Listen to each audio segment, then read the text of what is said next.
Salut à tous et bienvenue dans Débat Foot Marseille sur Football Club de Marseille, l'émission au fighting spirit irlandais assez impressionnant. Au programme de cette émission, on va forcément parler du match nul de l'Olympique de Marseille. C'était hier soir, un match nul 0-0. On parlera également de Florian Thauvin, un retour encore repoussé. Et on parlera mercato. Et oui, on va faire le bilan de ce mercato, même si c'est pas passé grand-chose. On va quand même en parler parce qu'il y a quand même des enseignements à tirer de tout ça, de la situation financière aussi de l'Olympique de Marseille. Et on parlera du match qui arrive déjà, ce sera mercredi, un déplacement de l'Olympique de Marseille à Saint-Etienne. Voilà pour le programme. JCDB est avec nous. Salut Ben. Ça va Jean-Charles? Ça va bien, merci. Marcel Dib est avec nous. Bonjour. Ça va Marcel? Super, en pleine forme. Bon. Et Nicolas Fiol est avec nous. Salut. Ça va, Nico? Bon. Eh oui, voilà. Messieurs, on a un programme chargé. On va quand même parler Football. Oui, mais aussi du FCM Challenge. Parce qu'il existe encore ce FCM Challenge, même si Mourad a tenté de le repousser en mars. Non, il s'est trompé, Mourad. Ouais. Vous avez jusqu'à fin février. Et vous êtes à la bourre. Hein. Et ouais. Et non. Et c'est quand même, il y a eu un gros coup de boost. Donc il faut y aller, il faut continuer à vous abonner. N'oubliez pas que d'ici la fin février, donc il reste un mois, on vous offre 2 abonnements pour la saison prochaine en virage, plus un pack Ligue des Champions s'il y a Ligue des Champions. Plus voilà, d'autres choses. Donc, il est où le bouton? Abonnez-vous, il est là. Abonnez-vous, voilà, abonnez-vous. On va mettre un peu la pression là. Abonnez-vous. Abonne-toi. On va lui enlever ses photos. Hein. Abonne-toi. Voilà, c'est abonne-toi. On parle football maintenant et on parle Girondins de Bordeaux, Olympique de Marseille 0-0. C'est tout de suite, c'est le décrassage. Le décrassage de Bordeaux, Football Girondins de Bordeaux. Comment on dit? Football Club de Bordeaux. Football Club de Bordeaux. Non, mais il y a les Girondins quand même. FC Girondins de Bordeaux, c'est Football FC Girondins de Bordeaux. FC Girondins. Mais ça change tellement, nous on a connu différemment Marcel et moi. Eh oui. C'était Girondins de Bordeaux tout simplement à l'époque. Et puis c'était pas le même stade, c'était pas le Matmut. C'était pas le même stade aussi. Chaman Delmas. Ouais. Avec ce long couloir. Oh, très long. Et les gouttes d'eau qui tombaient. Il était pourri ce couloir, ça était pourri. C'était horrible. Même à la télé, c'était horrible. Non, mais je me rappelle, à chaque fois, quand il suivait les joueurs, ça durait 10 minutes. C'était impressionnant. Si t'es blessé, là, t'es pas bien. Il te faut assis bien. Sinon, tu vas pas remonter les escaliers. J'étais comme ça. T'as le temps d'y penser. Et puis, si c'est un peu chaud aussi, il y a le temps de mettre des.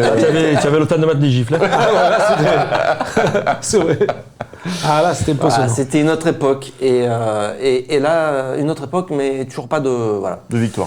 On se disait peut-être, c'est cette année, enfin chaque année on se dit ça. Chaque année, peut-être que ça y est, on va c'est jamais, c'est pas une défaite. Ouais.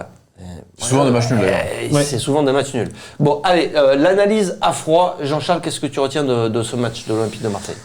Ben écoute, je m'attendais à mieux parce que je pensais que l'Olympique de Marseille allait cette fois-ci tuer la bête.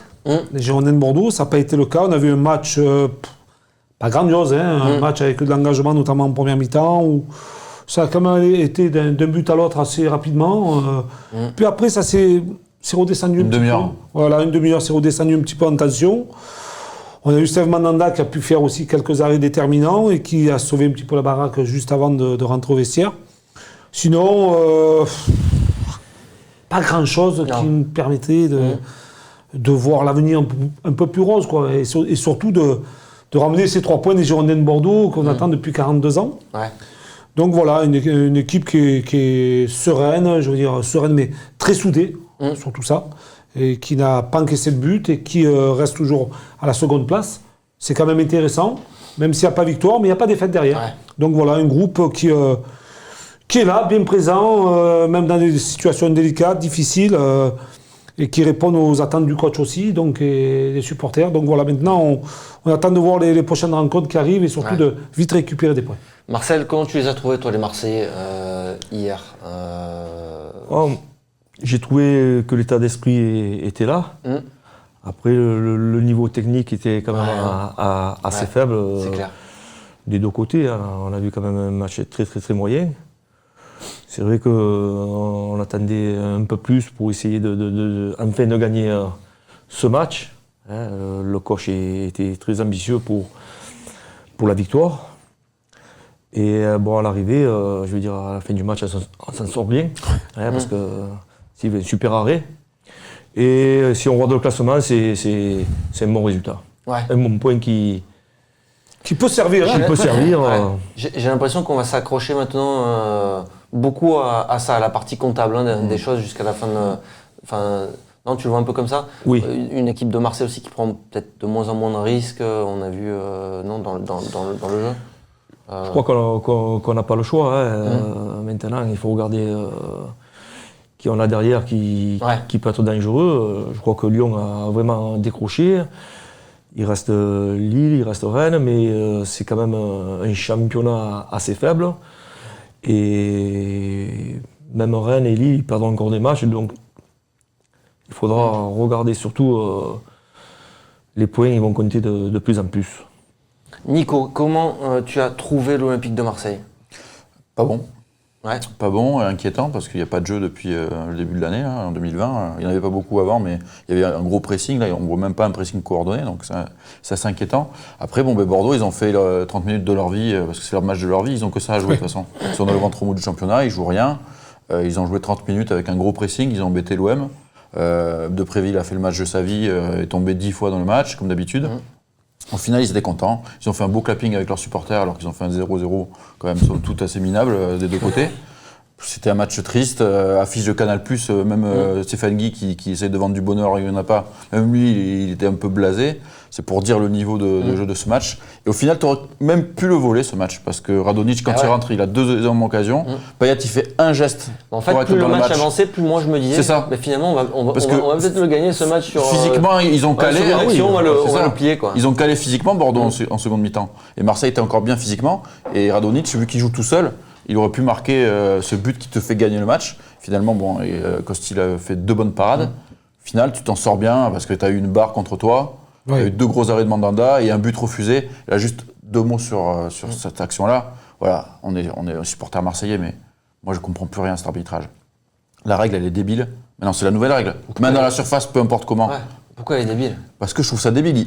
Qu'est-ce que tu veux qu'il fasse?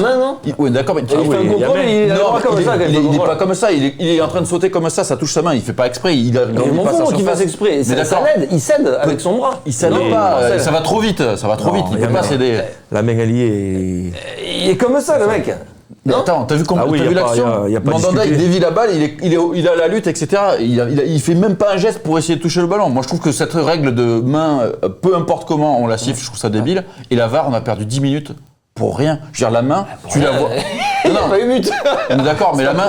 Ce que je veux dire, c'est que sur la première action au ralenti, tu vois qu'il y a main. Donc tu dis, on l'arrête de suite. Pourquoi ça prend autant de temps? Pourquoi le mec il reste comme ça 10 heures et après il va regarder le truc? Moi, la VAR, franchement, ça me saoule, quoi. Déjà que le match, il y a 0 rythme. Si en plus tu as 10 minutes de VAR à chaque fois. Ok. Juste, j'aimerais revenir rapidement sur effectivement le déchet technique. Il y a eu beaucoup de mauvaises passes, beaucoup de mauvais contrôle. D'approximation. Et surtout dans les déplacements aussi, je pense que c'est pas coordonné. Et ça depuis plusieurs semaines, on le voit. Alors c'était mieux face à Strasbourg, peut-être. Ouais, mais juste pour revenir à ce que disait Nico, ce que j'aimerais pas et ce que je voudrais surtout pas, c'est que la chance tourne. On fait 0-0. Comme tu dis, on aurait pu gagner parce que sur la fin, on aurait pu marquer. Mais on a eu des situations délicates aussi où on aurait pu encaisser des buts.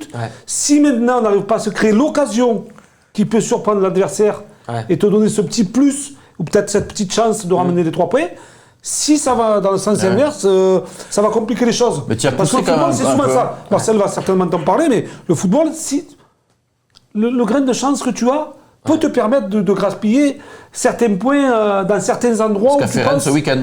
Ils sont allés chercher la gagne dans les arrêts de jeu avec 2 buts. C'est ce qui nous est arrivé à nous aussi quelques matchs avant la trêve. Donc voilà, et c'est un petit peu ça qui me fait peur. Moi, je crois que en ce moment, on joue tous les 3 jours. Je pense qu'il y a quelques joueurs, c'est pas tout l'effectif qui est un peu émoussé, qui nous manque de l'explosivité pour aller devant le but, de la vitesse. Et on joue tous les 3 jours. Tu sais qu'on a été joueur, donc. Les jambes, c'est. Les jambes, là, on va rejouer mercredi à À Saint-Étienne, je veux dire, avec une équipe des Stéphanois qui, comme d'habitude, comme les Bordelais, vont essayer de nous battre, ils vont faire le match de leur vie, et nous, c'est vrai qu'on n'est pas très bien, En plus, c'est on que a des pas bien matchs récupéré importants, de ces matchs à répétition Ouais. et de ce Coupe de France qu'il y a eu. Et t'as pas de remplaçant, surtout tu peux pas faire beaucoup tourner, quoi. C'est ce que je disais, le grain de réussite, pardon, c'était le match de Coupe de France aussi, parce que si tu regardes les tirs au but, les prolongations, oui, c'est tout. et si tu n'as plus ce grain de réussite... Il faut aller la chercher, la réussite, j'ai l'impression Oui, que là, mais c'était est-ce un que, peu... comme disait Marcel, est-ce qu'on a encore les jambes pour aller la chercher? Mais là, tu vois, Et fin de match, l'effectif est c'est réduit, Radonjic joue la solo, quoi.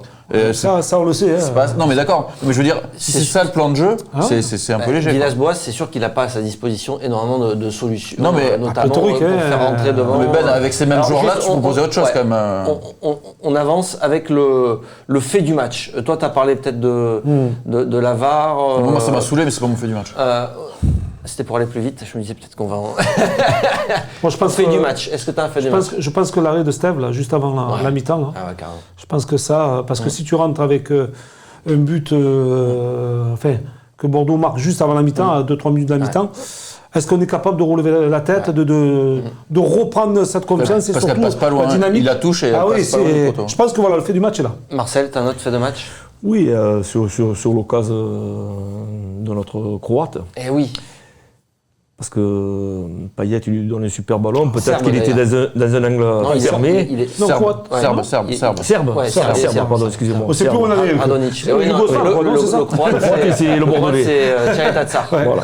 Aussi. Tchaï Tatsar, croate, et Radonjic. Radonjic.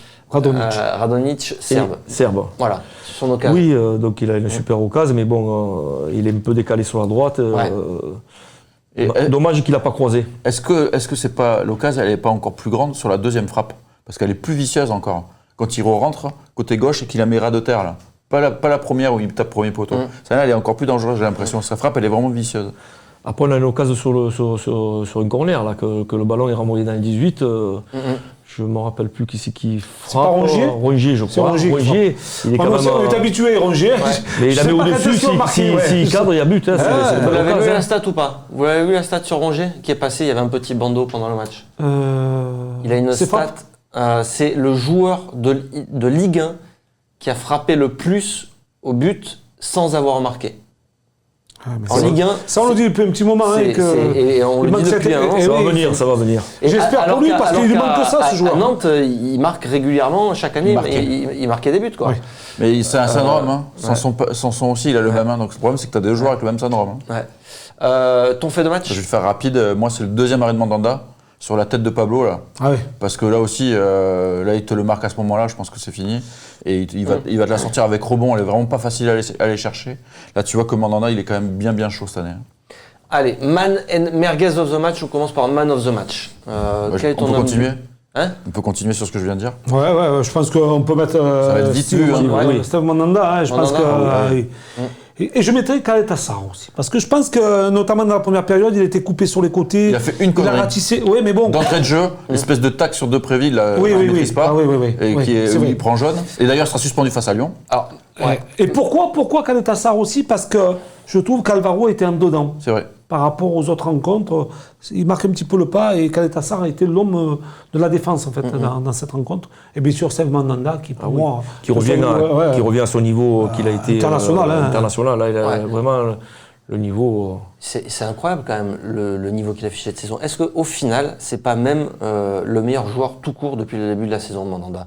Alors, parce qu'il y a Payet aussi qui a été bon, mais Mandanda, c'est quand même impressionnant le nombre de points qu'il ramène à l'Olympique de Marseille depuis le début de la saison. Sanson, il a fait des bons matchs aussi, hein, Sanson. Sanson, Peut-être mais un peu moins plus régulier que Steve. Là, Plus irrégulier. peu. Mandanda, j'ai l'impression qu'à tous les matchs, il fait gagner Ah des oui, points. oui. Non? Non, mais surtout que Steve, si on se rappelle quand même la saison passée, il était à la cave. Hein. Il était à la cave. Ah oui, il était à la cave, on s'est dit, on va prendre un nouveau gardien, Steve, il faut plus l'avoir dans le club. Il avait des kilos en trop. Il avait des kilos en trop. Et là, il s'est laissé pas aller. Là, c'est la renaissance. Là, il revient. C'est la renaissance. Le Steve compétiteur Mandanda, qu'on a connu. Quand il est arrivé à l'Olympique de Marseille, Le regard méchant. Je trouve que ce joueur, ce capitaine-là, a retrouvé toutes ses sensations quand il est arrivé à l'Olympique de Marseille à ses débuts. Quoi. Il est là, il est bien présent, il a sa présence, ne serait-ce quand il a un regard, comme dit Marcel, vis-à-vis de ses partenaires, des adversaires. Des fois, ça déstabilise. Hein, d'avoir un gardien de but comme ça qui te regarde d'une certaine façon, il te déstabilise et puis je trouve qu'il te fait gagner des points. Voilà. Ça, c'est important. Et ouais. Nico, ton man of the match, c'est pareil. Alors, ta merguez du match. Alors j'en ai plusieurs. Moi je pense que la merguez évidente c'est Benedetto parce qu'il touche pas de ballon et il n'y arrive pas trop.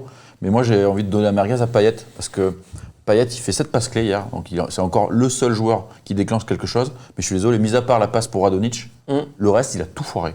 Même les corners il les a mal tirés, les coups francs il les a mal tirés. Il a tenté des gestes techniques comme s'il menait 5-0, ambiance Barça.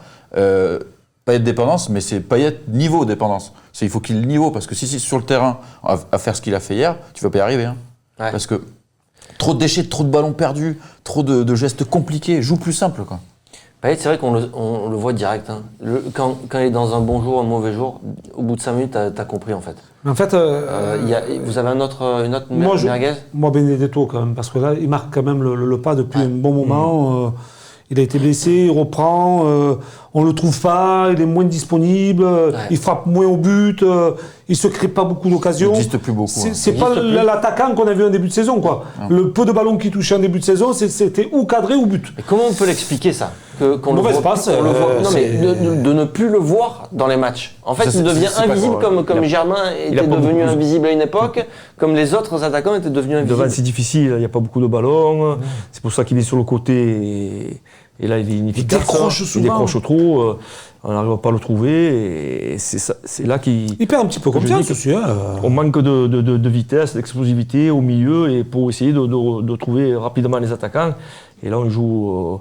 trop de passes latérales et ça fait qu'on ralentit le jeu et moi je pense que c'est par rapport à... On est un peu fatigué en ce moment. Ouais, moi je suis d'accord, c'est pas que lui il est moins bon, mais ce que j'allais dire. Tu vois que le duo Sanson-Rongier est moins bon et que tu as un Payet le peu qui de rate ballons les qu'il a passes. négocié, il les négocie mal aussi. Ouais, il touche combien de ballons ? Il touche 20 ballons par match. Et t'as aussi ton ailier droit hier, il est pas bon. Bounassar, autant il a fait le Brésilien en coupe, autant là, ailier droit, il a pas été bon du tout. Parce que Benedetto, il a quand même un état d'esprit. C'est un footballeur, c'est un vrai footballeur, quoi. Tu dis qu'à tout moment, il peut se passer un truc. Ouais, mais je pense qu'il est à l'image de l'équipe. Je pense qu'il est à l'image de l'équipe aujourd'hui. Il a mes formes, en fait, comme l'équipe. Il est pas bon et l'équipe est pas bonne. En fait, il a besoin d'un collectif. Pour se mettre en évidence. Le pressing aussi, il n'a pas dit souvent l'équipe est trop... Oui, il n'a pas dit son dernier mot. Je pense aussi. Souvent, je pense qu'il est trop isolé vis-à-vis de ses milieux. Même, je trouve que le bloc équipe devrait jouer légèrement plus haut pour essayer de... bien pressé, ils le font pas bien, ça. Ils le faisaient bien en fin d'année, ils le font plus. Alors messieurs, pour terminer ce décrassage, on va regarder les résultats des autres équipes durant le week-end, parce que Villas-Boas a parlé aussi comptabilité après le match. Et effectivement, on va voir les résultats. Rennes qui a gagné et qui revient donc sur l'Olympique de Marseille. On verra le classement tout à l'heure. Paris, bon, forcément Paris qui est allé atomiser Montpellier. Lille qui s'est imposé. Nice. Qui perdait Lille. Ouais. Lille qui s'est imposé à Strasbourg et à l'extérieur c'est assez rare. Surtout à Strasbourg, ils sont pas mal en ce moment. Deuxième victoire à l'extérieur, je crois. Lille. Ouais. Mais Lille, c'est l'équipe moi qui me fait le plus peur.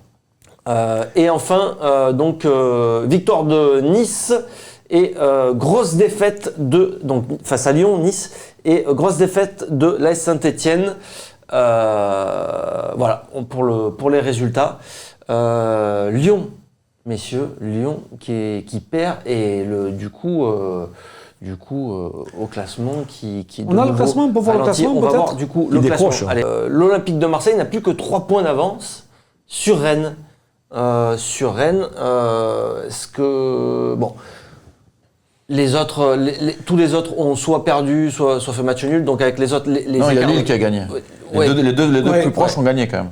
Ok. Tu as Reims, mais qui est assez loin aussi. Ils sont quand même à 11 points. Mais c'est vrai que la meilleure opération de cette journée, c'est Lille. Ouais. C'est inquiétant de voir Rennes. Non, toi tu penses que c'est Lille ? Rennes, ils sont à 3 points. Rennes, alors, après la constance de Rennes, je ne sais pas s'ils sont capables de tenir jusqu'en fin d'année les 38 rencontres d'être si proche de l'Olympique de Marseille, parce qu'il y a toujours, à un moment donné, un dérapage. En ce moment, c'est l'équipe en forme quand même, Oui, Rennes. Hein. Ouais, oui. mais ils sont passés petitement. Hein. Ils étaient menés à la 92e. Hein. Ils ont recruté un beau joueur, là. Oui, Ouais, mais qui n'est pas en forme. Oui, mais par contre, il leur reste, là, je crois qu'il y a des journées qui vont arriver, où ils ont une journée difficile qui arrive aussi Rennes. Donc après, il va falloir voir contre les concurrents directs la possibilité de gagner les 3 points. Est-ce qu'ils sont capables de le faire ou pas? Après, je doute un petit peu de cette équipe. Elle peut être très très bonne, comme elle peut être très très mauvaise. Il n'y a pas de juste milieu, en fait. Ils n'ont pas l'équilibre, en fait, des équipes de jouer pour le haut de tableau. Je suis inquiet par Mais Lille. bon, Lille, ils ont là. plus de moyens, et ils ont plus de certitude, je crois. J'ai l'impression que j'ai plus d'expérience côté Marcel, Lillois. toi, c'est Lille qui t'inquiète le plus aussi Lille, Rennes. Moi, je pense qu'on va finir quand même second. Ouais. Parce que le job, on va le faire à la maison. On a une équipe qui tient en route. Il y a un bon état d'esprit, même si en ce moment, ça va pas trop bien physiquement.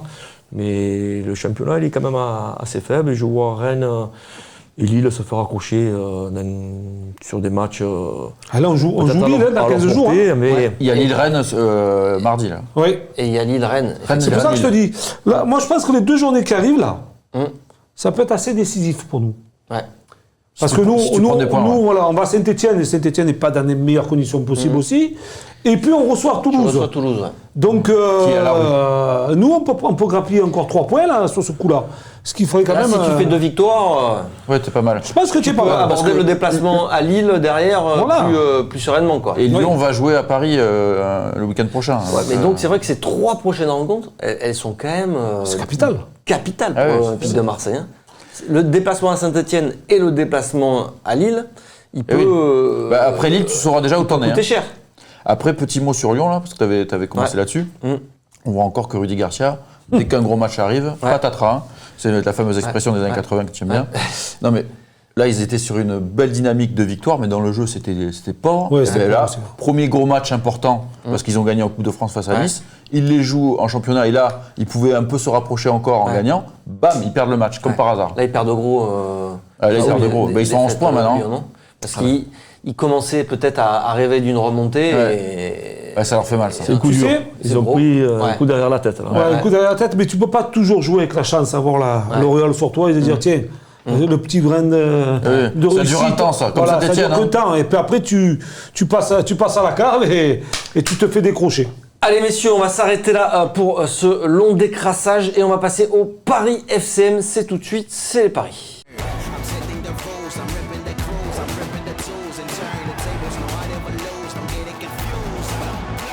Les paris FCM cette semaine, c'est Nico qui s'y colle et qui va nous donner d'abord son pari sécure. C'est les paris avec notre partenaire Unibet.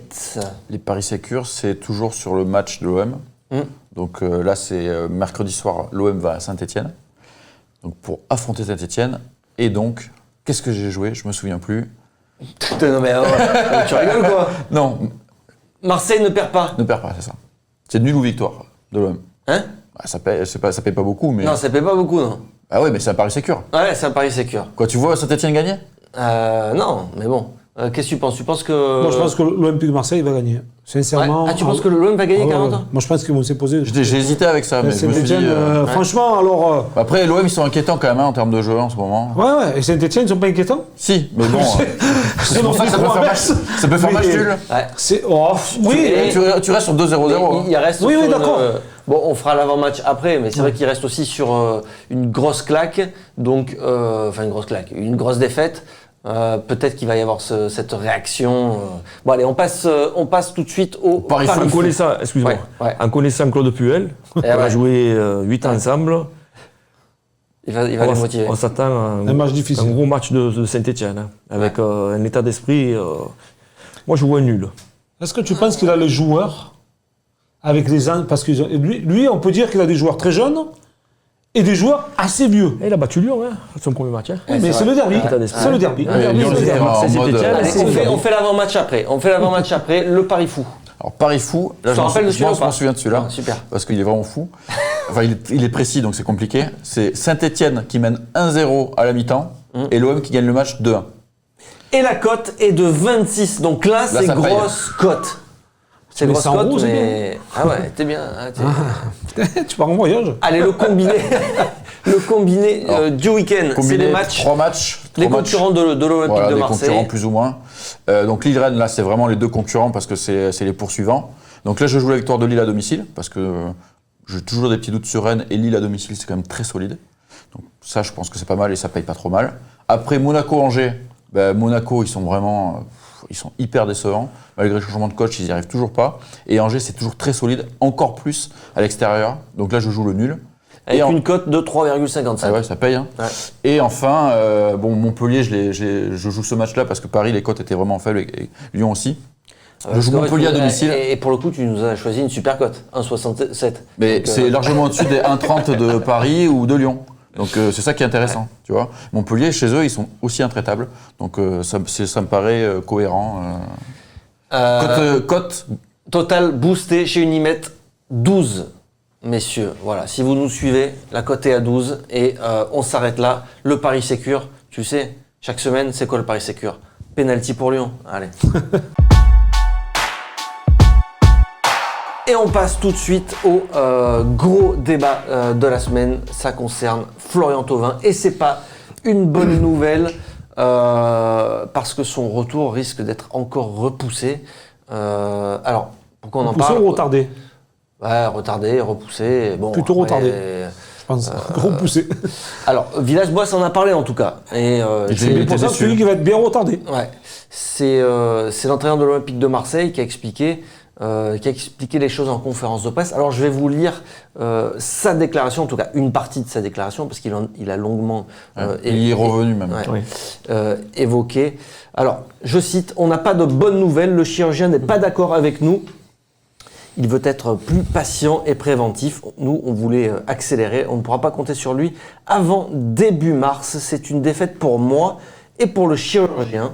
Non, il n'y a rien de plus grave. On parle d'un délai, d'un retard de 20 jours. Voilà, pour un retour première semaine de mars pour espérer gagner quelques minutes. On va respecter ce timing-là. Voilà, messieurs, est-ce qu'on a même l'impression là qu'il met... Est-ce qu'il met pas un petit tacle au chirurgien, au choix de même ce chirurgien, ou en au tout clan, ou même au clan Thauvin? Enfin, tacle, une petite attaque, ou c'est moi qui l'exprime Moi, je dirais pas attaque. Je vois plus comme une pression sur Thauvin, genre n'écoute pas forcément ton chirurgien et vas-y. Ouais. Enfin, ces propos-là, comme dit Nico, c'est ce qu'il veut dire Villas-Boas. Hein. Maintenant, quand tu es joueur de foot ou quand tu es sportif de haut niveau, c'est toi qui ressens la douleur. Exactement. Je veux dire, c'est très simple qu'un docteur te dit il faut reprendre avant, ou qu'un coach, il faut... Si tu es à ton appui, tu as une petite douleur, une gêne, tu te dis je vais pas prendre un nouveau risque de vouloir reprendre avant pour gagner une semaine ou 15 jours et pour être blessé derrière encore 2 ou 3 mois. Donc voilà, moi je pense que là, Thauvin a pris la responsabilité, lui, certainement en consultant son chirurgien et le kiné qui le suit, parce que d'après ce que j'aurais compris, il y a un kiné qui est descendu d'Angleterre aussi pour le suivre, suite à son opération, de ne pas prendre de risques. Donc je pense que ça va être beaucoup plus long que prévu. Et bien retardé. Est-ce que l'opération a bien marché ? On parle de début mars. Enfin, je ne sais pas si tu as suivi, Marcel, le dossier, mais au départ, l'OM annonçait un retour... fin décembre. Fin décembre. Oui. Et, à l'entraînement, en tout cas. Et là, on a déjà 3 mois. C'est long, non pour, c'est quand même très très long. Depuis septembre, il joue plus. C'est un gros souci. Un gros souci à sa blessure. Hein. T'es inquiet, toi, pour son retour? Tu te dis s'il n'arrive même pas encore? Parce que là, en fait, l'idée, ce qu'expliquait Villas-Boas, c'est qu'en gros, il s'entraîne, il court sur tapis, et qu'un jour... un jour, il se repose. Il se repose. Donc ça veut dire qu'il y a une petite douleur. Un jour, il court, un jour, il se repose. Il a besoin d'un jour de repos. C'est-à-dire qu'il y a de l'inflammation, là. Et il n'a toujours pas couru sur un vrai terrain, quoi. Déjà, quand il va reprendre avec le groupe... Ouais. Il ne va pas jouer le dimanche d'après. Hein. Il faut quand même. Il faut 3 semaines, voire. Parce qu'il n'a pas joué depuis septembre. Un mois pour. Un mois, tant que ça, tu crois? Ah ben 3 oui. semaines, il faut. Hein. Tu imagines les appuis qu'il faut retrouver, les contacts face aux adversaires, les entraînements, le toucher du ballon, quand tu vas sauter, quand tu vas retomber, la prise de risque. Parce qu'après tu as un doute quand tu es joueur. Ouais. Quand tu sais que tu as du retard. Parce qu'on ne sait peut-être pas tout. Est-ce que son opération a fonctionné comme elle devait fonctionner? Est-ce que c'était celle-là qu'il fallait faire ou une autre opération? Parce qu'a priori, c'était la même blessure qu'avait Neymar. Et Neymar a été opéré, on y a mis une vis, là, c'est pas le cas. Donc, bon, on va pas rentrer dans des trucs plus techniques parce que c'est pas notre métier et puis on n'est pas capable de pouvoir. Et là, j'ai l'impression qu'aussi Villas-Boas ne comprend pas tout ça. Donc il y a un hic quelque part. Il ne comprend pas le choix en tout cas. Le choix, le hic, il est où? Est-ce que, bon, on ne le saura pas parce que, bon, il ne peut pas tout dévoiler, c'est un secret médical. Mais moi, ce qui me dérange, c'est que Thauvin, le pauvre, c'est le plus malheureux de tous, tout autant que l'équipe marseillaise, et que peut-être en ayant fait une opération différente, il va se faire une saison blanche, il va passer à côté de l'Euro, peut-être de la qualification européenne pour l'Olympique de Marseille.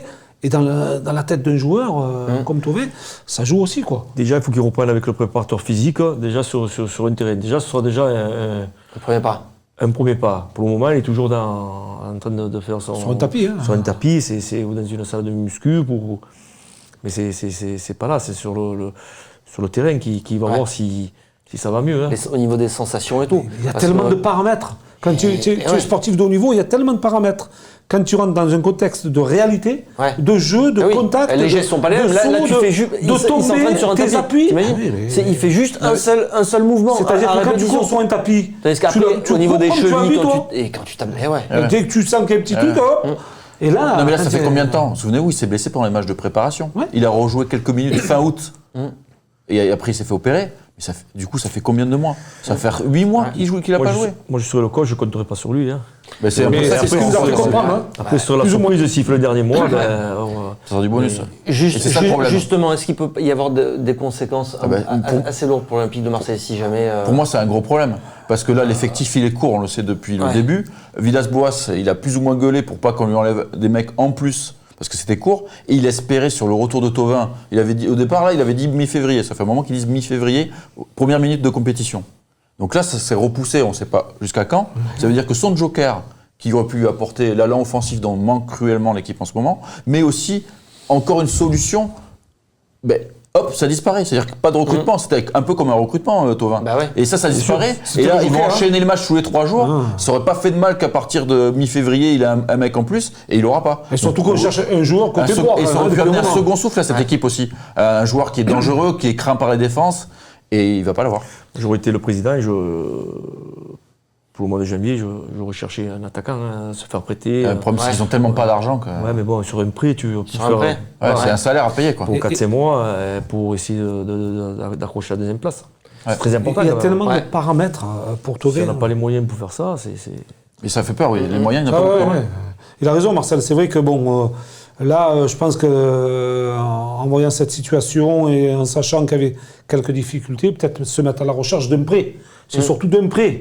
Parce que bon, sur 6 mois, peut-être que le joueur qui est prêté, qui a envie de se relancer, peut-être qu'il t'aurait fait gagner en efficacité. Ouais, mais encore une fois, il n'y a pas d'argent. Oui, il n'y a pas grand-chose, il n'y a pas d'argent. Ils vont prendre les recettes des clubs amateurs. Il y a beaucoup de paramètres. D'abord, c'est un joueur en moins.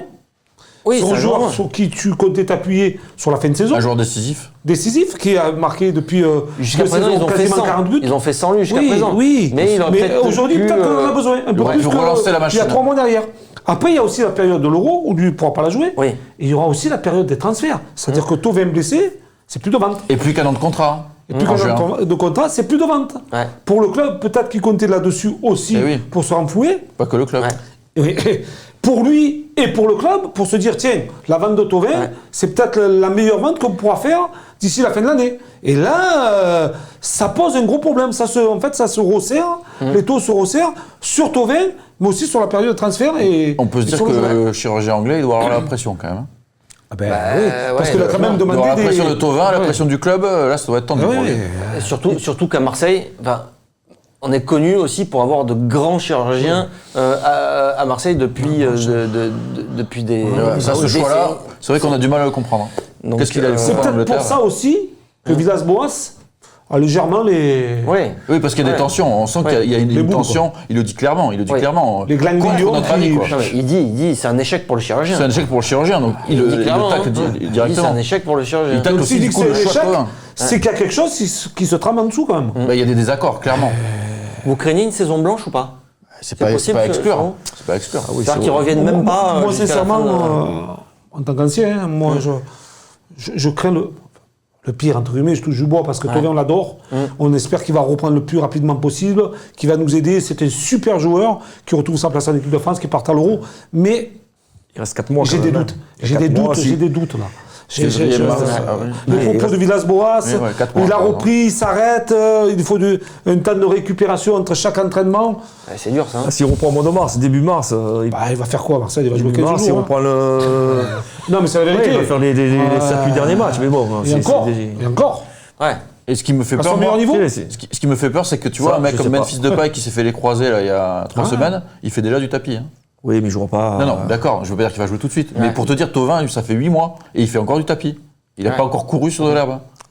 Il s'est préparé pour l'Euro, hein. Le Lyonnais. Oui, c'est sûr.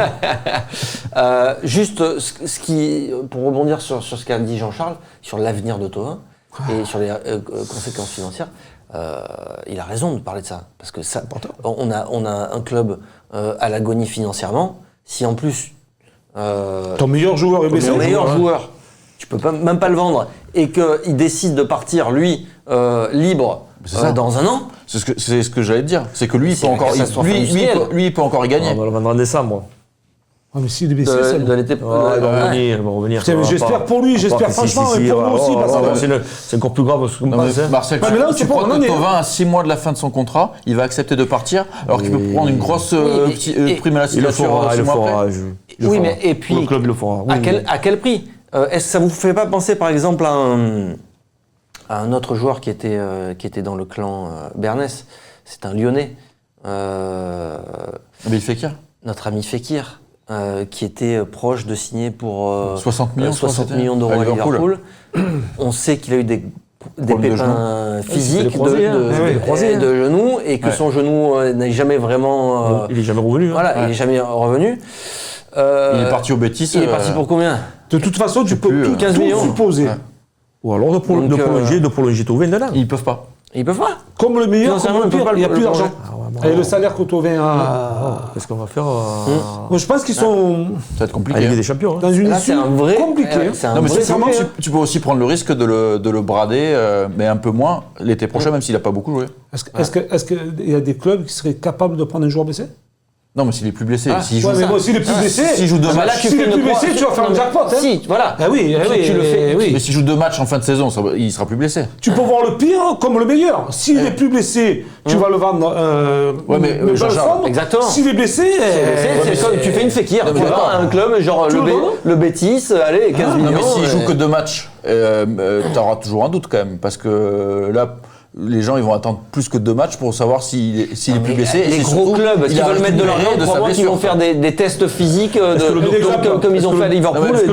Ils ont vu que son genou, ça n'allait pas. C'est pas que 100% phisique, c'est comment tu te sens. Parce que les sensations, footballeurs, les deux là, ils vont en parler comme moi. Mais s'il a une gêne, c'est-à-dire que physiquement ça va, il court, il est en forme. Mais s'il a une petite gêne, une inflammation à la cheville récurrente et qu'il ressent plus le ballon pareil, c'est plus le même joueur. D'accord. Tu sais, le Bayern, parce qu'on parlait du Bayern à un moment donné qui était intéressé par Thauvin, mais ils vont faire des tests. Des tests. Avant d'acheter les joueurs, ils vont pas investir pour. On dit ça, moi je souhaite le meilleur parce que je pense qu'il nous a rendu énormément de services et ça a été le meilleur joueur. Avec un 20 buts, 10 passes par saison. Moi ça me fait de la peine pour Thauvin, mais à un moment donné, il va falloir voir la réalité en face. S'il veut partir. Ou si on veut le transférer, il faut qu'il rejoue à. De toute façon, il sera obligé de rejouer. À son meilleur niveau. Tu ne vends pas des joueurs blessés. Exactement. Allez, messieurs, on va s'arrêter là sur le débat Thauvin et on va faire le bilan. Voilà, on y était déjà un petit peu sur le mercato. Et voilà, on va y être en plein dedans. On fait le bilan du mercato hivernal. C'est tout de suite. C'est maintenant. 0 départ. 0 arrivé. Voilà, c'est ça le bilan. Oh, gros bilan. On s'en doutait un peu quand même. On avait peur d'un départ quand même. On a fait un gros mercato, les gars. Oui, mais après, on avait peur d'un départ, suite aux déclarations de notre président Hérault. Mais quand Villas-Boas a levé un petit peu le ton, a commencé à réagir un petit peu à ses propos, je pense qu'il a mis un frein sur tout. En fait, il a dit voilà, c'est comme ça et pas autrement. Moi, si on ne peut pas recruter, je ne veux surtout pas qu'on me diminue mon effectif. Ouais. Parce que si on... oui, ma foi, tu es entraîneur, tu as déjà fait avec un effectif en début d'année restreint, tu as gardé tes mêmes joueurs, où tu te retrouves deuxième au classement aujourd'hui, avec, allez, on va dire un fond de jeu qui a été assez raisonnable pendant un certain moment. Si en plus au mois de décembre, sans te prévenir, on te dit, on va te vendre 1 ou 2 joueurs, tes meilleurs joueurs, alors ça peut rien comprendre. Ça peut rien comprendre. Ouais. Alors, voilà quoi, c'est difficile quand même. Hein. Alors, 0 départ, 0 arrivée. Est-ce que l'OM a réalisé un bon mercato? vu les finances, oui. Je pense que oui, vu les finances. Non, mais attends, tu rigoles. Je vais juste rebondir sur ce que dit encore Jean-Charles. Est-ce que Villas-Boas a été entendu et au moins de ce côté-là, l'OM n'a perdu personne et de ce point de vue-là, est-ce que c'est un bon mercato, Marcel? Pour moi non. Hein. Non. Parce que vu la blessure de Thauvin, on aurait dû anticiper. Et toi, pour toi, il fallait prendre quelqu'un? Oui. Il nous manque la puissance devant pour finir le championnat. Il nous manque quelqu'un. Parce que Thauvin, il ne va pas reprendre avant 2 ou 3 mois. Et c'est vrai que les départs, c'est super grâce au coach. Mais la direction aurait dû faire un petit effort pour trouver un attaquant qui peut jouer sur tout le front de l'attaque. Et pour nous renforcer et pour étoffer l'effectif pour la fin de la saison qui va être très très très difficile. Ouais, parce que ça va se jouer très certainement, on le dit tout le temps, c'est des petits détails, des petits points par-ci par-là que tu vas pouvoir peut-être arracher avec justement un joueur offensif qui va te claquer un but alors que tu es à un moment donné dans un match, dans une situation un peu délicate et boum, il va te faire... et on peut pas compter toujours sur les mêmes, sur le même. L'éclair de Payet, enfin tu vois. On aurait pu mettre Strootman en deal avec un prix, voilà, on le prêter. Est-ce qu'il y avait des possibilités? C'est toujours pareil. Le problème est là. Je pense que là, il y a plusieurs. Tu peux tirer plusieurs enseignements. Allez, on fait les 3 enseignements. Vas-y. Les 3 enseignements de ce mercato. Déjà, on en parlait un peu avant, c'est que s'il n'y a pas de joueur qui est parti, le président a entendu Villas-Boas, mais il n'a pas reçu non plus d'offres mirobolantes. Parce que on en parlera après, s'il te plaît. Ok, donc première chose. Ensuite, comme on disait, je pense que le deal était clair. Pas d'arrivée sans départ. Donc il aurait fallu faire un départ que le coach accepte. Et je pense que le coach, vu qu'il n'avait aucune certitude des moyens qu'il aurait derrière pour prendre un joueur, il a préféré dire non, moi je ne veux pas toucher au groupe, il y a un esprit de groupe, les mecs ils sont tous ensemble, je ne veux pas casser ça, mais on peut se dire que tu disais Strootman, mais on peut aussi penser Germain. Germain, moi je trouve que son utilité, elle n'est pas énorme dans cet effectif-là, dans le collectif du 4-3-3. Est-ce que Germain, ils n'auraient pas pu trouver un prêt de 6 mois en Ligue 1 à Nice ou j'en sais rien et économiser une partie de son salaire et ce salaire-là le mettre sur un autre prêt, sur un joueur un peu différent avec un profil différent. C'était aussi une solution possible, mais je pense que Villas-Boas il voulait pas ça. Villas-Boas il voulait garder son groupe, son état d'esprit de groupe et compter sur Thauvin. Et je pense qu'il a appris vraiment la nouvelle il y a pas longtemps que Thauvin il revenait pas en mi-février.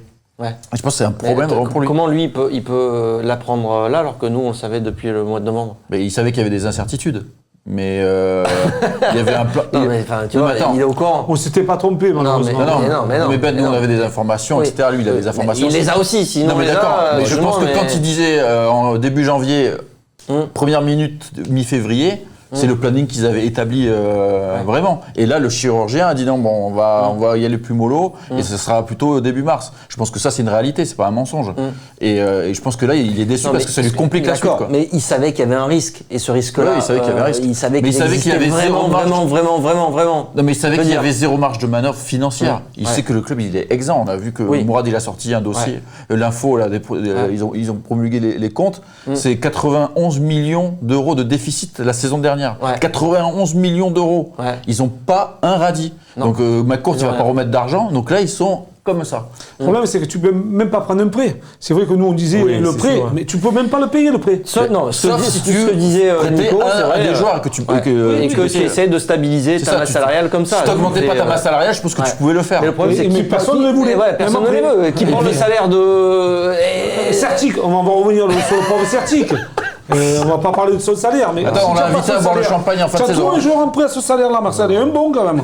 Et on n'a pas, même pas on est arrivé à le donner en fait. Même pour lui, parce que même pour lui, ça serait bien d'aller jouer dans un club. Non, mais Jean-Charles, le D2, il est pas mal, le D1. Non, mais c'est pas le coup, le mec a besoin de jouer. Tu peux pas non mais tu peux pas lui jeter la pierre. Il fait toutes les soirées pizza avec le groupe. Il a un super salaire. Il va essayer de trouver un club en MLS l'année prochaine. Lui, on lui a donné le salaire. Tu peux pas lui jeter la pierre. Moi, je t'explique. Je critiquerai jamais les joueurs. On leur donne l'argent, ils ont raison de le prendre. Voilà, c'est ça. Ils n'ont jamais mis un calibre à leur président ou à leur entraîneur en disant je veux 300 000 par mois, 200 000 ou 100 000. On leur donne, il faut les prendre. Certis, il retrouvera jamais Il faut ce les salaire. prendre. Jamais. Par contre, c'est vrai que son salaire. Il te paye quand même un beau joueur de première division. Le mec, il est aux alentours des 200 000 euros par mois. C'est-à-dire, tu peux prendre un jeune attaquant, tu vois, à ce prix-là, t'en as quand même pas mal. On peut soulever quand même un petit problème Sertic parce que Villas-Boas, qui est quand même transparent, c'est quand même bizarre qu'il est directement exclu du groupe, quoi. C'est-à-dire que ce mec-là, on sait qu'il ne sera jamais dans le groupe professionnel pour les matchs. Il s'entraîne, il fait les bouffes avec eux, il fait partie du truc. Il a dit dès le mois d'août. Hop, et il y a un souci, quoi. C'est le loft. Sur la situation financière du club, donc c'est vrai, on le sait maintenant depuis très longtemps, que l'Olympique de Marseille est dans une situation très très très compliquée. Le président de l'Olympique de Marseille a dit dans les 3 interviews qu'il a données récemment que durant le mercato hivernal, s'il y avait une offre, une grosse offre, il l'étudierait et éventuellement il y aurait transfert. On s'aperçoit aujourd'hui qu'il ne s'est pas déplacé pour la grosse offre. Il n'est pas venu de je sais pas où là, de chez lui, des États-Unis là. Aucune offre pour qui que ce soit dans cet effectif-là. Grosse offre dans cet effectif-là. Est-ce que ça, c'est pas aussi problématique pour la suite pour l'Olympique de Marseille qui va devoir vendre des joueurs avant le 30 juin parce que cette année encore, il y aura un très gros déficit sur cette saison qu'il va falloir combler. Est-ce que ça vous inquiète pas? Il y a personne qui est bankable dans l'effectif de l'Olympique de Marseille aujourd'hui? Parce qu'on parlait de Sanson, mais je l'ai pas vu arriver l'offre pour Sanson de 30 millions. Tu verras que c'est des gros problèmes. Rappelle-toi, tu me disais même toi et même tout le monde me disait sur Sanson à 30 millions, faut pas le vendre. Mais il n'y a jamais eu d'offre à 30 millions pour Sanson. Si un club va mettre un billet sur 2 joueurs de l'Olympique de Marseille, sur des jeunes, c'est ce que j'allais te dire. Ce petit Lopez, c'est Camara, c'est surtout Camara. Même le Lopez, il va venir sur lui. Il va venir. Ouais, aussi. D'accord. Même Radonjic, tu veux récupérer un petit billet. Si. Mais combien? Et là, tu cherches pas des billets à 5, tu cherches des billets à 20. Non, mais là, attends, si tu prends 15 avec Radonjic, tu cherches plusieurs billets à 20. Non, mais tu cherches plusieurs billets à 20. Si tu prends 15 avec Radonjic, t'es content, non?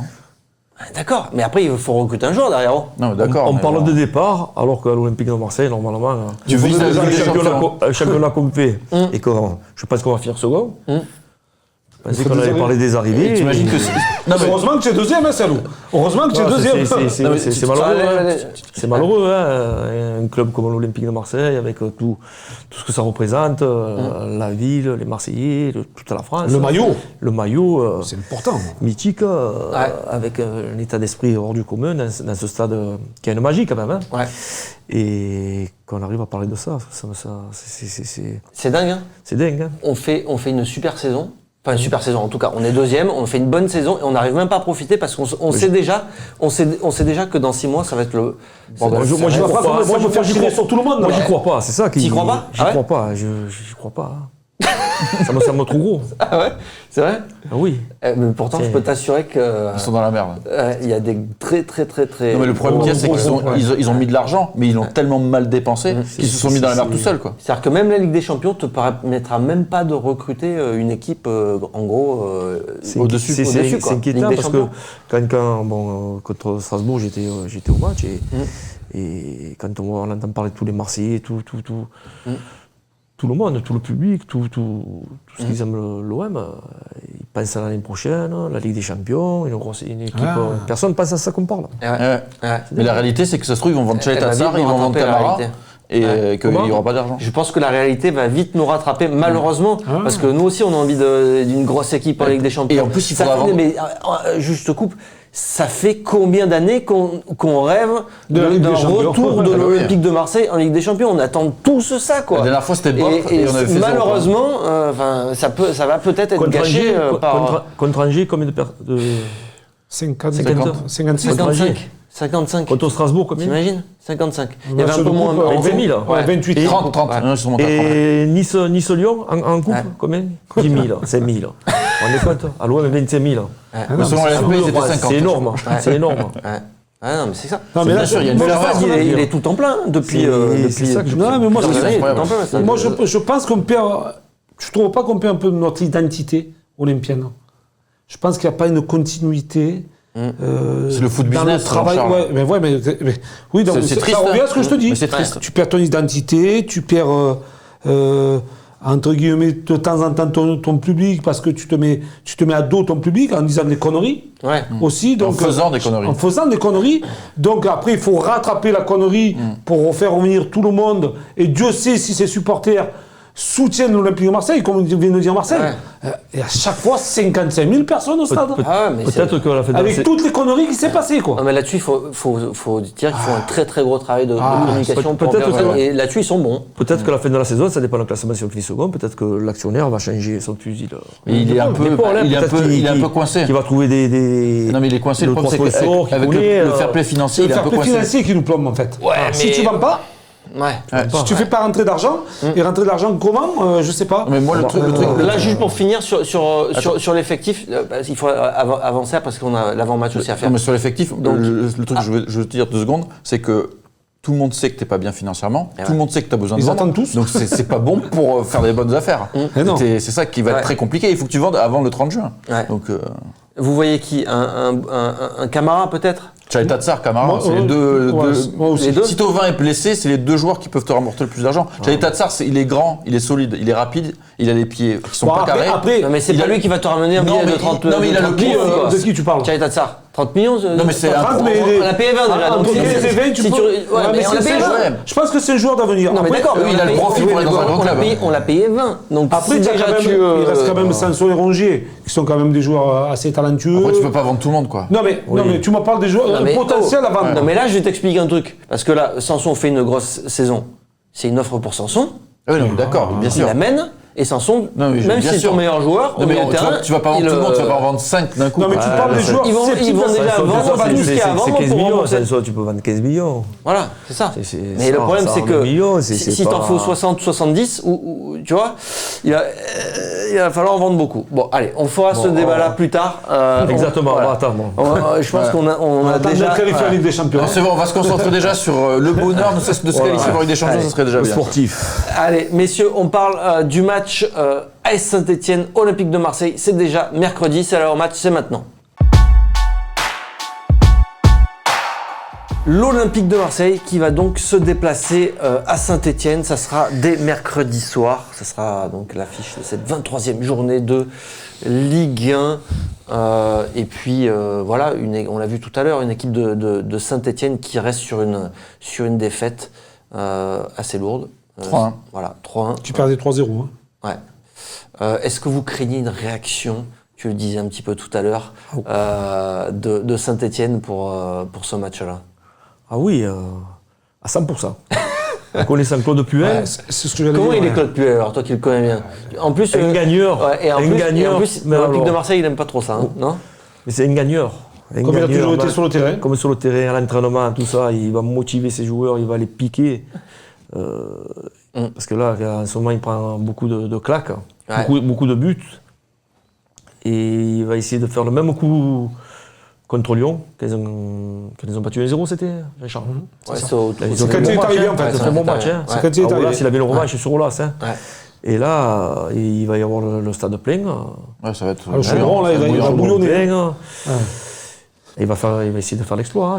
Marcel. C'est pour ça, si moi je dis, si on fait match nul, ça sera nul et on bat Toulouse, ça sera un bon. Ça sera déjà pas mal. Juste un truc, Puel, il a peut-être très envie de gagner, mais des dauphins, t'en fais pas des requins. C'est ce que j'allais dire. D'accord. On sait que les joueurs aussi sont motivés contre l'Olympique de Marseille. Mais bon. Saint-Etienne, c'est souvent le cas aussi. Hier, j'ai vu Bordeaux quand même. J'ai pas vu la même équipe en Coupe de France. Ça, c'est sûr. Ah, mais ça, c'est sûr. Ça sera une autre Les équipe. supporters, ils étaient tous déchaînés de Bordeaux. C'est ça. C'est le match de leur vie à chaque fois. Mais quand tu joues contre l'OM, c'est ça. C'est ça. Et puis moi, je pense que Marcel, quand il parle de Puel, il a tout à fait raison. parce que nous, on l'a connu en tant que joueur, c'était toujours le numéro 2, mais il finissait toujours numéro 1 à la fin, parce qu'il avait tellement l'envie, tellement la niaque, et il lâchait jamais rien. Maintenant, est-ce qu'il va être capable de retrouver des lions sur le terrain? Parce que Nico a raison. Est-ce qu'il a des joueurs véritablement de qualité? Quand je vois Kazri, j'ai l'impression qu'il a mangé des graines de couscous toute la journée, quoi. Il est comme ça, quoi. Et contre nous, nous met des coups de pied arrêtés. Il va te mettre une frappe de 35 mètres, boum, Maintenant, on est aussi prévenus. On est aussi prévenus de ça. On sait que face à l'Olympique de Marseille, il faut se passer telle et telle chose. Mais du côté de Saint-Etienne, ça nous a toujours plus ou moins réussi. Rappelez-vous que le but de Valbuena, quand il marque, il nous mène en Ligue des Champions. Rappelle-toi aussi Gomis, rappelle-toi aussi, comment s'appelait les deux Brésiliens, là, je sais pas comment. Alonso. Non, mais je pense qu'il y avait quand même des joueurs beaucoup plus talentueux.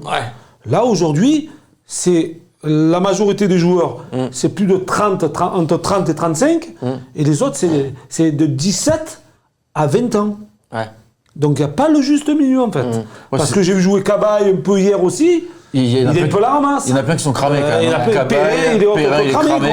Debuchy, ça va encore, mais c'est limite. Tu es d'accord ou pas? Oui, bien sûr. Et là, en plus, nous on a joué dimanche, c'est-à-dire hier. Eux, ils ont joué samedi, ils vont avoir un jour de récupération. Aussi, ça c'est vrai. En plus, là, je pense que demain, le groupe va décoller pour Saint-Etienne. Il y a cette récupération, ça va se jouer sur la fraîcheur aussi. Ouais, carrément. C'est vrai.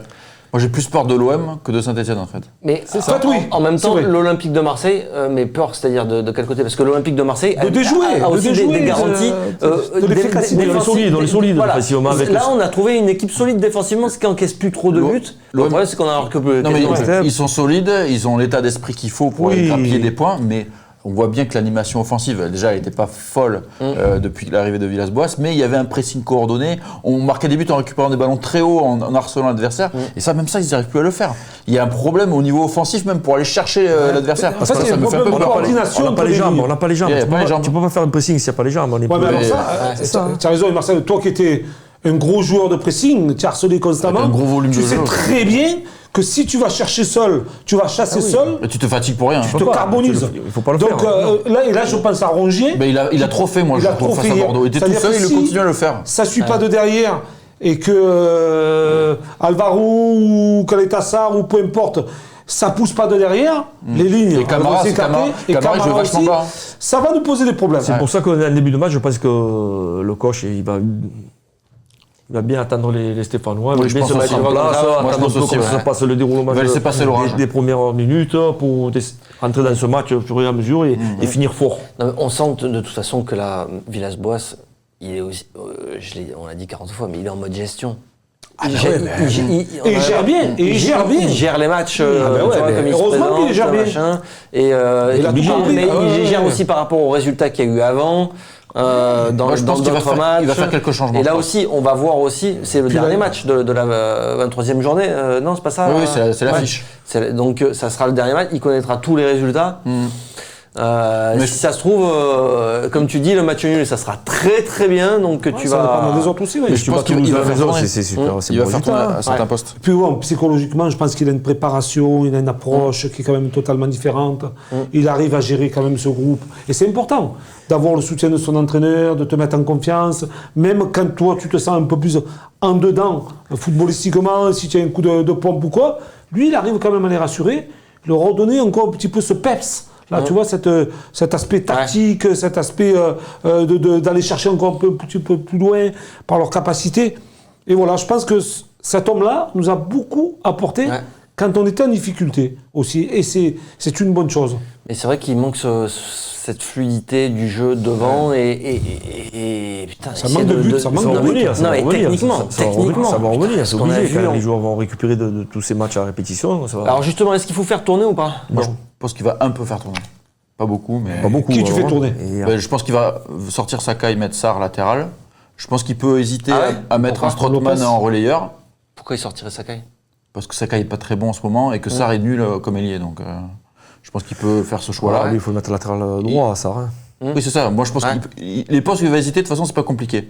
Tchalet Tatsar sera suspendu face à Lyon, donc il va jouer, c'est sûr. Donc il bougera pas sa défense, sauf le poste de latéral droit. Bon. Après, tu as relayeur, tu as un petit doute, Sanson était moins bon. Est-ce qu'il peut faire rentrer Strootman, qui peut amener du combat au milieu de terrain, de la taille, etc. Je ne pas Sanson. Non, je sais pas. Je mets les postes où il y a des interrogations. Et bien sûr, il y a toujours cette interrogation. C'est côté droit. Ailier droit, où tu sais vraiment pas qui mettre à ce poste-là. Et par rapport à ce que vous voyez de Radonjic, parce qu'il a eu sa chance maintenant. On voit bien qu'il n'est pas bon quand il débute. Alors ça, je ne pourrais jamais l'expliquer, je ne comprends pas pourquoi. Quand un joueur est bon, quand il rentre à plusieurs reprises et qu'il marque des buts, je ne sais pas si tu arrives à l'expliquer toi, Marcel. Et quand il est titulaire à plusieurs reprises, tu n'arrives pas à t'en sortir. Ça, alors, je ne peux pas le comprendre. Pour Radonjic, j'ai deux explications. La première, c'est que vu son type de jeu... Bravo à toi, alors. Vu son type de jeu, quand il rentre, les défenses, elles sont un peu plus fatiguées et que lui, ça va mieux pour son jeu. Et deuxièmement, vu que c'est un joueur soliste, sur un match entier, il est tellement négatif pour le collectif que c'est problématique. Alors sur une fin de match, il y a moins de tactique, c'est un peu plus un football moins géré. Et là, il joue tout seul. On l'a bien vu face à Bordeaux. Il rentre, il joue seul. Il fait aucune passe. Alors, il tente des dribbles et des frappes. Alors il va falloir qu'il sache sa façon de jouer. Mais je pense que parce qu'il sera jamais, ça sera jamais titulaire. Est-ce qu'il a le QI foot pour changer sa façon de jouer? Moi, j'ai des doutes. Moi, je sais, c'est un bon joueur, mais aujourd'hui, titulaire, je mettrai tout le temps sur le banc. Tu mettrais S'il me fait gagner les matchs toutes les demi-heures, il y en a connu les joueurs. Encore à Bordeaux, ça se joue à pas grand-chose. Il peut être encore celui qui a de plus grosses occasions pour l'OM. Tu imagines comme c'est complexe? Tu mettrais qui, toi, à ce poste d'ailier droit, du coup? Moi, je mettrais le petit Lopez. Moi, je ferais un petit Lopez. Mais à ce poste-là, il n'a pas fait des bons matchs. Si, face à Lyon. Il était bon.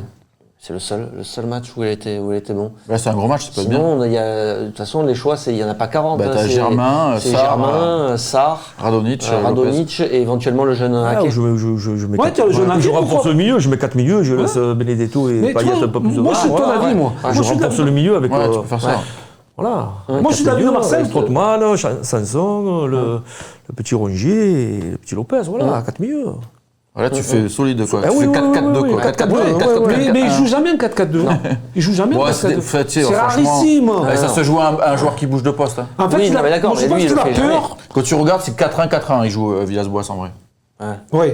En fait, il a peur que les joueurs de couloir adverses prennent le dessus sur notre défense. En fait, tu vois, qui prennent les couloirs. Est-ce qu'on a des joueurs capables de bien défendre sur les côtés?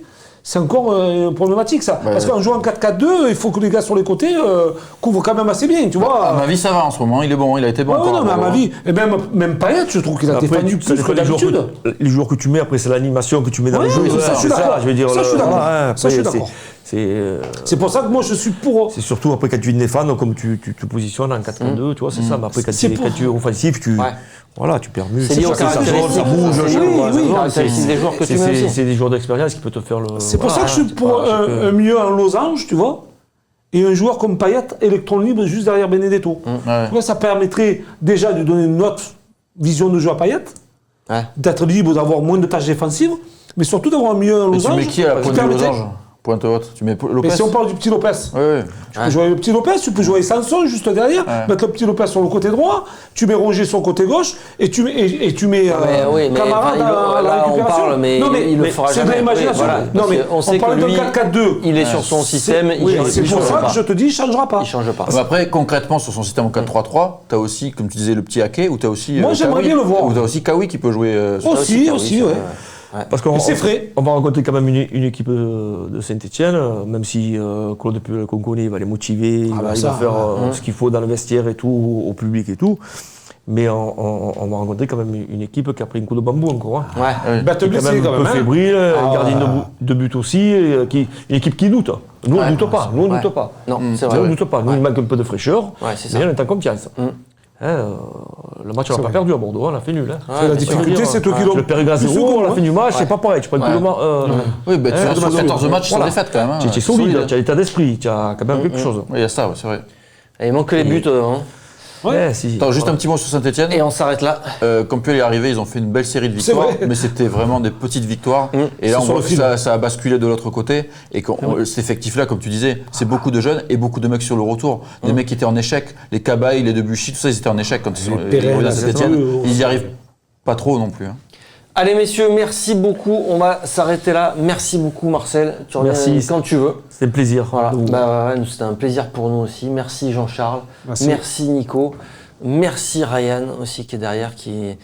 Ah non, il s'est endormi. Non, il t'a remis. Et n'oubliez pas. Allez, n'oubliez pas les combien 50 000. Les 50 000 abonnés. Ça y est, ça se rapproche. C'est à fond là. À fond, faut y aller. Abonne-toi. Vas-y, mets-le. Clique. Vas-y, c'est malaisant. Ça y est. Clique. T'as mis 30 000 €. Voilà. Allez, à très bientôt sur Football Club de Marseille. Prochain débat Foot Marseille, ce sera jeudi, lendemain de match. On fera le décrassage de ce match Saint-Etienne. Olympique de Marseille, à très bientôt. Ciao.